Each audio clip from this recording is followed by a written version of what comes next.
a Bolivia, esta patria de mi amor, pues ella sigue esperando un futuro promisor. En la montaña y el valle, en la llanura tropical, el pueblo sufre y anhela paz, justicia y libertad. Todos juntos trabajemos y oremos al Señor. Levantemos la esperanza de un nuevo amanecer. Tú que diste a mi Bolivia las riquezas del Edén, ayúdanos a gozarlas con justicia y gratitud. Oh, mi tierra prometida, donde fluye leche y miel, su mesa brinda tendida para todos, oh Señor. Todos juntos trabajemos y oremos al Señor. Levantemos la esperanza de un nuevo amanecer. Ven Cristo a mi Bolivia, nace en cada corazón. Del Ande al Oriente reine tu poder liberador. Uniéndonos como hermanos, reconcílianos tu amor. Y suba desde esta tierra nuestro himno del loor. Todos juntos trabajemos y oremos al Señor. Levantemos la esperanza de un nuevo amanecer.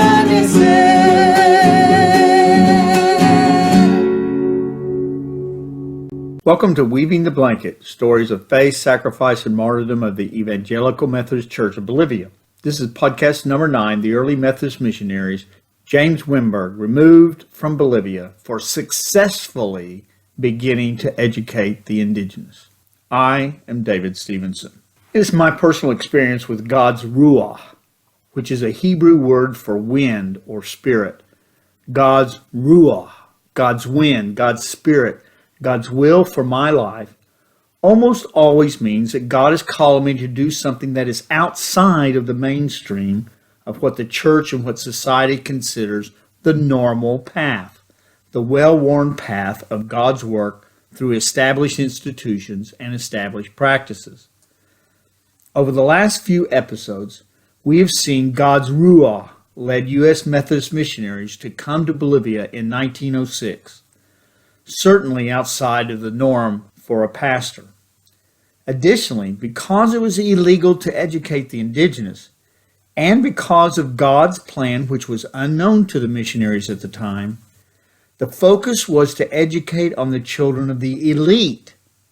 Missionaries educating the wealthy elite in a foreign country is not a normal practice for Methodist missionaries. But this led to the development of two great institutions of education, the American Institutes of La Paz and Cochabamba.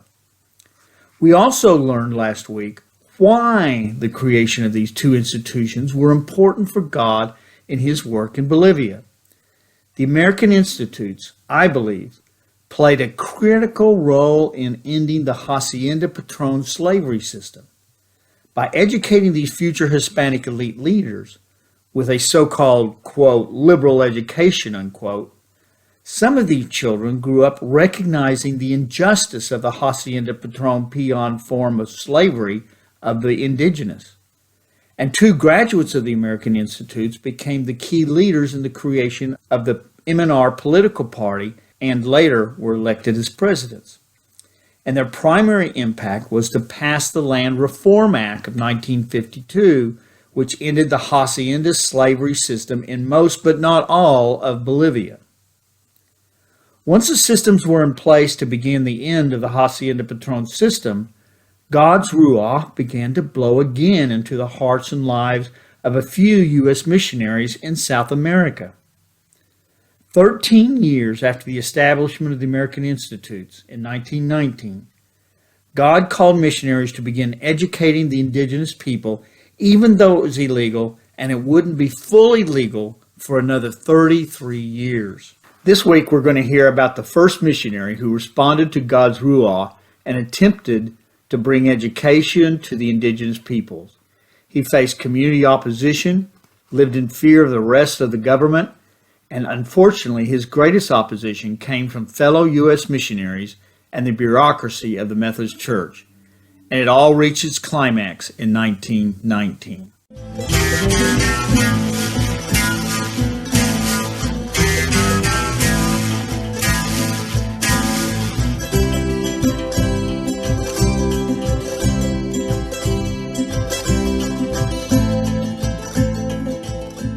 Generally speaking, the earliest missionaries had no intention to evangelize or educate the indigenous people. While they did speak and teach about equality and justice and the better living conditions for the indigenous people at the American Institutes, they had little knowledge of the indigenous and their culture. It seems clear that from 1906 up to 1952, the Board of Missions of the Methodist Church and most of the U.S. missionaries were not very interested and had no plans for reaching out to the indigenous population of Bolivia. There were a few minor exceptions where one indigenous person here or two over there became Methodist, but basically the U.S. missionaries did very little for the indigenous during this time period. These early missionaries brought with them the racial and cultural elitism of the Jim Crow era that was prevalent in the United States. They also held a kind of paternalistic attitude toward these innocent, ignorant, uncivilized Indians. So with that attitude, added to the fact that it was illegal to educate the indigenous people anyway, few even thought about educating the indigenous. As one patron said, "Why would you educate a donkey?" Perhaps the best example of this was the American Institutes themselves, run by the Methodist Church. They never admitted an indigenous child into school for nearly 40 years. They had 15,000 students, and they never admitted an indigenous child for 40 years. However, the Ruach of God was blowing once again.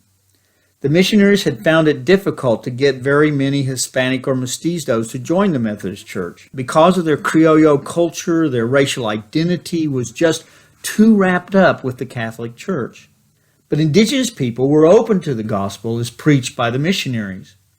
And a few radical renegade missionaries felt the Spirit of God calling them to evangelize the indigenous, despite the opposition of local communities, despite the fear of arrest by governments, and despite the discouragement and even outright opposition from some fellow missionaries and from the Board of Missions of the Methodist Church. But once again, it would be through education that Methodists would have their greatest impact. Pastor Gustavo Loza, writing in 1970, put it this way, quote, "To educate an indigenous person was to give them self-worth. It taught them that they were equal and they didn't have to live a life of a peon with no hope, no professional career, no opportunity to better their lives or the lives of their children. Education was an expression of freedom for the servants who always happened to be indigenous people lost in their own lands. They lost their mentality and spirit and became slaves. Reading and writing meant subversion in those times in the circle of power. It was education, the tool to recover speech and action, that allowed them so they could live, think, and act as human beings." But let me tell you about a missionary that I really identify with, James Wimberg. This was a man called by God to break that cultural and racial elitism and begin the education and the liberation of the indigenous people of South America.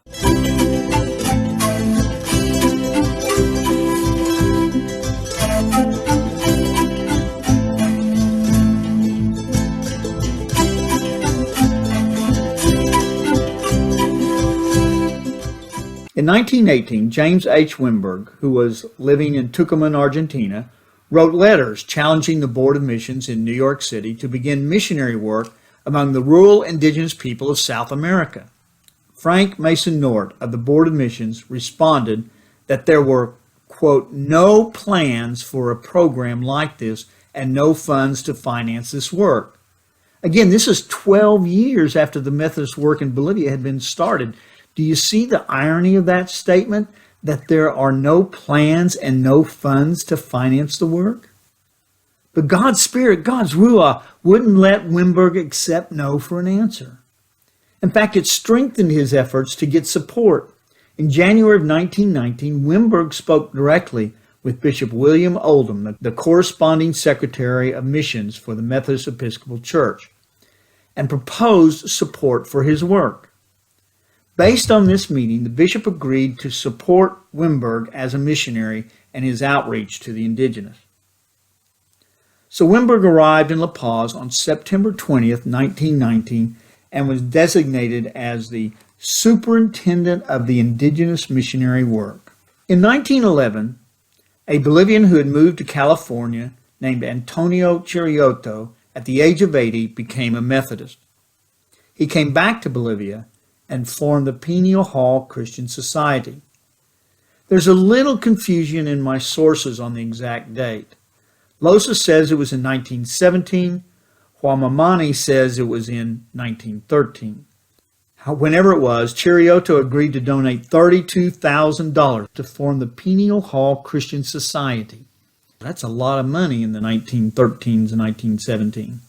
And its first act was to purchase a 1,000-acre farm in Watahata to open a Methodist school for the indigenous. But when Wimberg arrived in 1919, he either helped Chirioto form the Pineal Hall Christian Society or he took over their work that may have been started earlier. Either way, Wimberg came in 1919 and began working at Watahata. Watahata was a significant-sized rural town of several hundred people located about 90 kilometers from La Paz on the shores of Lake Titicaca. Watahata was made up of government employees and hacienda owners who lived there during the times when they weren't living in La Paz, and also the poor, uneducated Aymaras who lived in slum-like conditions around the outskirts of the town. At the beginning, there was a significant resistance by the community leaders of Watahata. The Criollo and Mestizo populations of the town recognized the subversive nature of education and Protestantism. Protestantism challenged the Roman Catholic Church, thus challenging one of the pillars that propped up the hacienda patron peon slavery system. And education brought self-worth, self-identity, and an awareness that life did not have to continue the way it had for 400 years. But gradually, Wimberg's work began to reap results. After a few months, there were 50 students at the school, and it increased to 67 by the second year. Remember, these are indigenous students. As we've seen, the Board of Missions did not have any specific policy for ministries with the indigenous people. This project was confusing and disconcerting for the other U.S. missionaries in Bolivia. Most opposed the work, worried that it would antagonize the government against Methodist mission as a whole. And it was clearly outside of the normal agreed-on lanes for evangelism and education. With the school and church growing, Wimberg needed additional funding. He realized that going through the normal channels would not be successful, so he decided to travel to New York City himself and request funding. Remember, this is in 1920.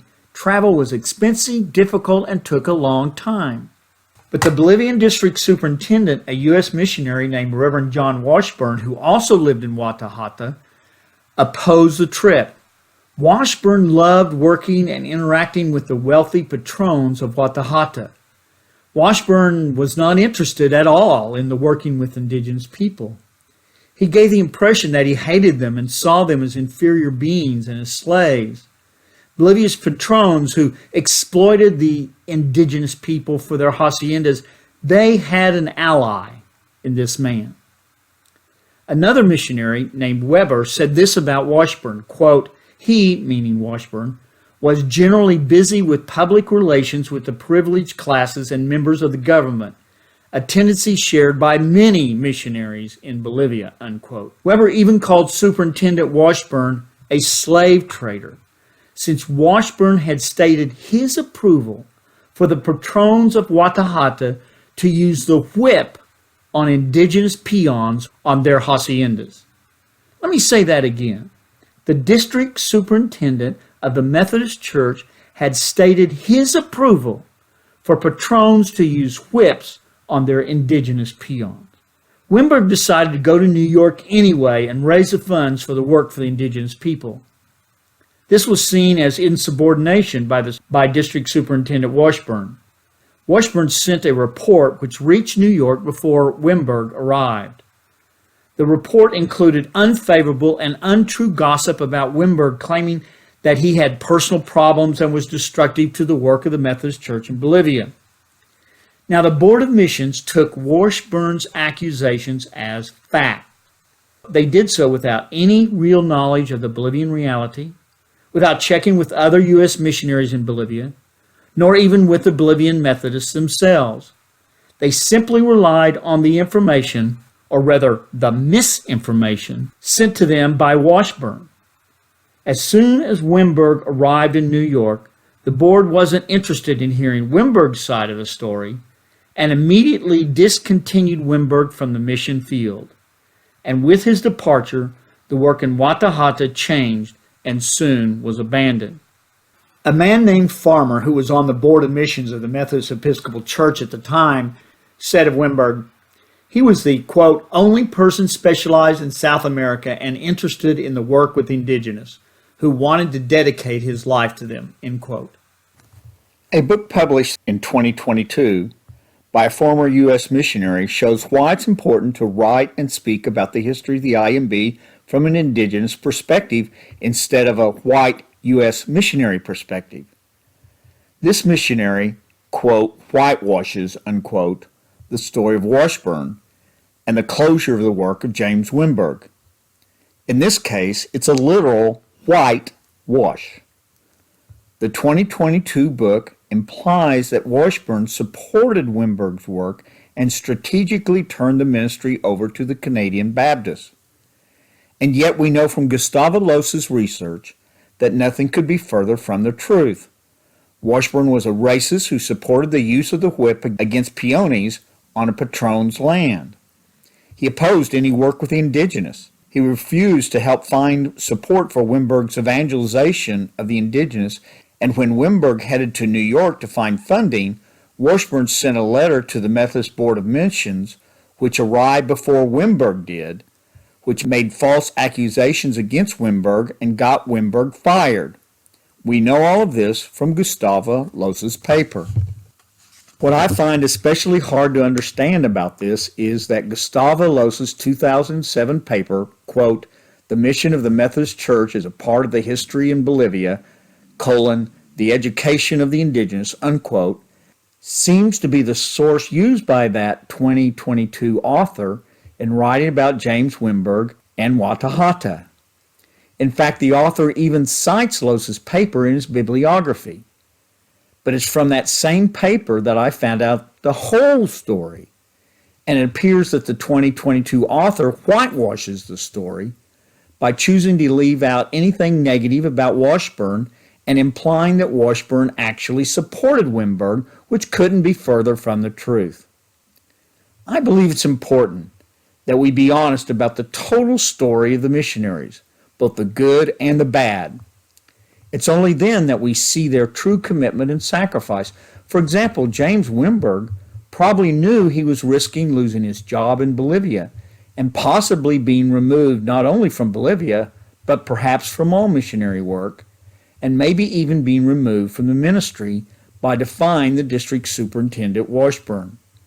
But Wimberg was willing to risk it all for the indigenous people of Watahata, and he was punished for it. In other words, James Wimberg's story is yet another story of faith and sacrifice that were made by those to bring equality, education, and Methodist evangelization to the indigenous people of Bolivia. Another story about Washburn that the 2022 author left out is that in 1921 there were discussions about trying to reopen the Methodist Church in Cochabamba.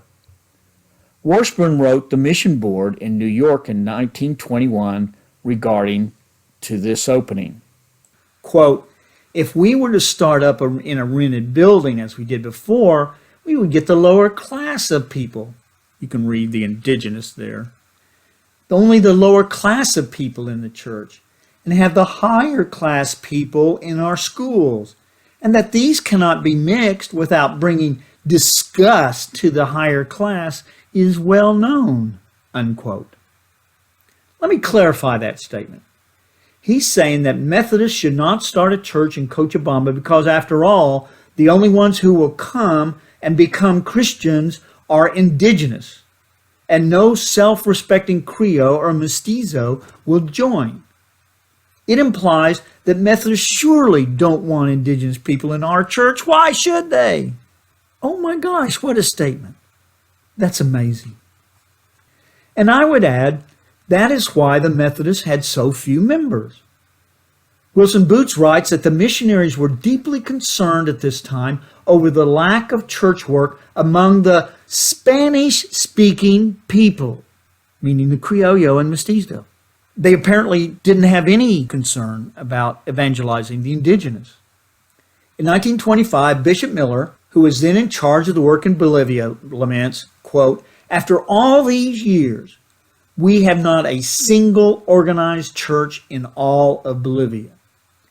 The Criollo and Mestizo elite were too economically and politically tied to the Roman Catholic Church to ever have significant numbers join the Protestants. So it was racism, personified by John Washburn, but actively supported by the mission board in New York, which led to the nearly complete failure of evangelism, new church development, and church growth. I find it interesting that Gustavo Loza, an indigenous pastor, who is the only person who has included Wimberg's story in a history of the IMB. Perhaps others don't know the story, or perhaps they chose not to tell it because it shows a racial and cultural elitism within the mission board of the Methodist Church.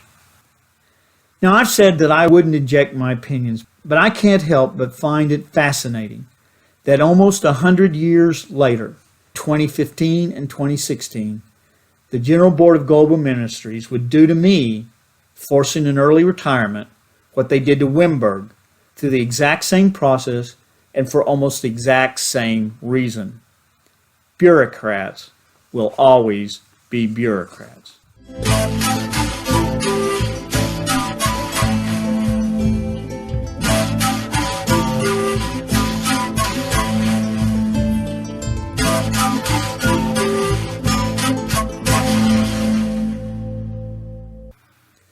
With this episode, we end the historical part of this podcast.